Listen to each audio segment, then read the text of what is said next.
On Wednesday, August 21st, 25-year-old Bradley Manning was sentenced to 35 years in prison for violating the Espionage Act. The Real News spoke to Pulitzer Prize-winning journalist Chris Hedges about the sentence. Although it was less than I thought the judge was going to throw at him, my gut reaction was quite emotional. I was quite upset, and I think that that's because this is part of a larger process by which any attempt to shine a light on the inner workings of power is not only being shut down, but those with a conscience who attempt to inform the wider public of, in the case of Manning, crimes that have been committed, war crimes, have become in this society criminals, that the whole moral and legal system has been inverted. And you have a criminal class, whether that's on Wall Street, whether that's running the wars in Iraq and Afghanistan, whether that's running our offshore penal colonies and torture centers, whether that is the use of electronic surveillance to sweep up all of the communications of most Americans. We are seeing all of the traditional checks by which we are able to thwart government tyranny ripped down.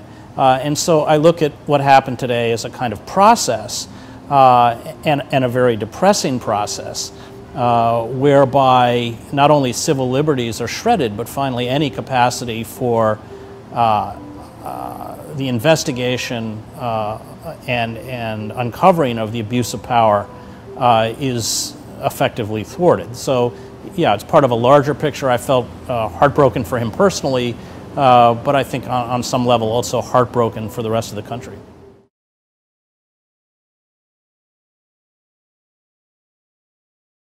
Well, I mean, these sentences are ridiculous. I mean, I covered the war in Bosnia, and one knows from the history of Bosnia is that when Princip assassinated Ferdinand the Archduke, the heir to the Austro-Hungarian Empire, and his wife, he received a 20-year sentence.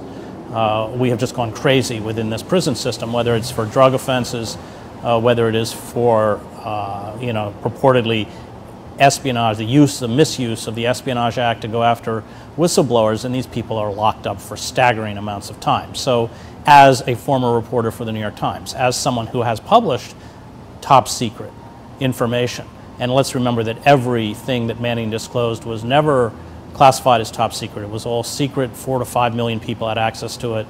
It's a very low-level form of intelligence information. This has a kind of more than a chilling effect, but essentially throws any kind of journalistic activity into the deep freeze. It becomes impossible to investigate the security and surveillance state. Number one, because they can trace all communications, so they know who would be talking to reporters. And number two, the consequences, as we have seen with Manning, and as we are seeing with Snowden, and as we will see if they ever get their hands on Julian Assange, what they seem attempt to do, or would like to do, are just now so severe that it thwarts the traditional mechanism by which the Fourth Estate, the press, was once able to investigate power and shine a light onto the inner workings of power. All of that has been shut down. In essence, it's all gone dark.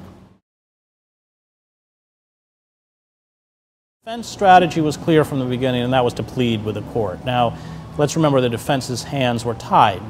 They couldn't present much of the information to the court because it was technically classified. They were not allowed to use as a defense Manning's right under international law, and I think even under the U.S. military code to expose war crimes. I mean, in fact, his duty to expose war crimes. All of that was denied to the Manning defense team, and so in essence their hands were tied. And Combs, who I have great respect for, essentially went down, I think, probably the only route that he thought he could go down, and that was to plead. And we saw that with his opening statement. We saw that with Manning's own statement of remorse. I think it's sort of tragic in a way that Manning was forced into this position because in my mind, he is a political prisoner. In my mind, what he carried out is an act of conscience, and yet that defense was never, or that possibility of that kind of defense was never offered to him by Judge Lind.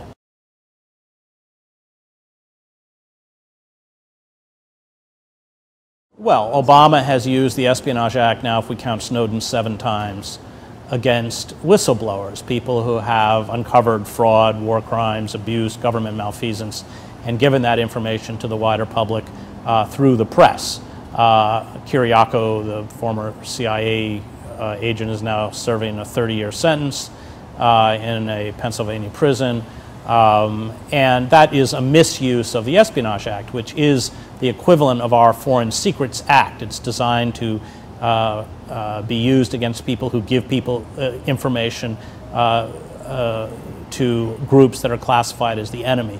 Between 1917, when it was written, and 2009, when Obama took office, it was used 3 times against whistleblowers, including against Daniel Ellsberg, who leaked the Pentagon Papers. Obama, of course, now has more than double that. And that has become the mechanism by which they have essentially shut down any kind of press investigation into the inner workings of power.